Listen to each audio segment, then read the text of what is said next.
Sorrow Kamal sorrow நீண்ட ஆண்டுகள் பிறகு இப்ப நடிக்கிறாங்க. நீங்க எப்படி ஃபீல் பண்றீங்க? படத்தோட ஷூட்டிங் படம் இப்ப தொடங்குதே தெரியல. It's a very exciting moment. எல்லாருக்கும் பெருமையான மூமெண்ட் நான் நினைக்கிறேன். சார் வந்து இத்தனை ஆண்டு காலமாக தமிழ் சினிமாவில் ஒரு போலோ டிவி நிற்கிறாங்க. எத்தனையோ ஹீரோக்கள் வந்தாலும் சார் ஒரு இத்தனை ஆண்டு காலம் அவரோட சினிமா பயணத்தை எப்படி பாக்குறீங்க?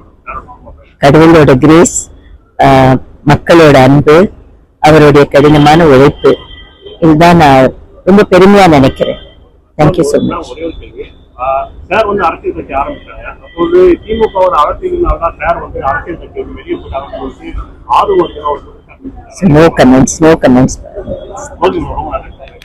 அவரே சொல்லிட்டாரு இல்லையா, அதெல்லாம் உண்மை இல்லைன்னு சொல்லிட்டாரு இல்லையா, தவறான அவதூறுகளை பரப்பக்கூடாதுன்னு சொல்லியிருக்காரு இல்லையா, அவரோட ஸ்டேட்மெண்ட்டை படிச்சாலே தெரியும். சாரோட மனநிலை, பசங்களோட மனநிலை, ரசிகர்களோட மனநிலை எப்படி இருக்கு? கண்டிப்பா தவறா இருந்தா எல்லாரையும் பாதிக்கும் இல்லையா. சாரோ கமல் சாரோ நீண்ட ஆண்டுகள் பிறகு இப்ப நடிக்கிறாங்க.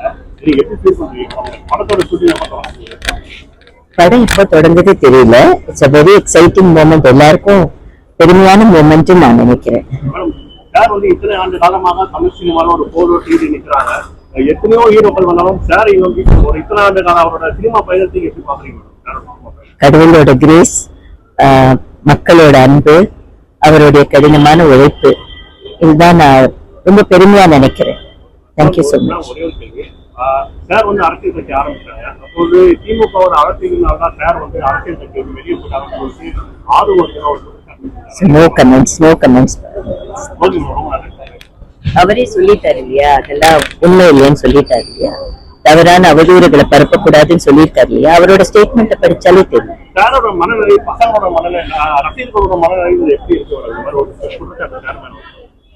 கண்டிப்பா தவறா இருந்தா எல்லாரையும் பாதிக்கும் இல்லையா. நன்றி.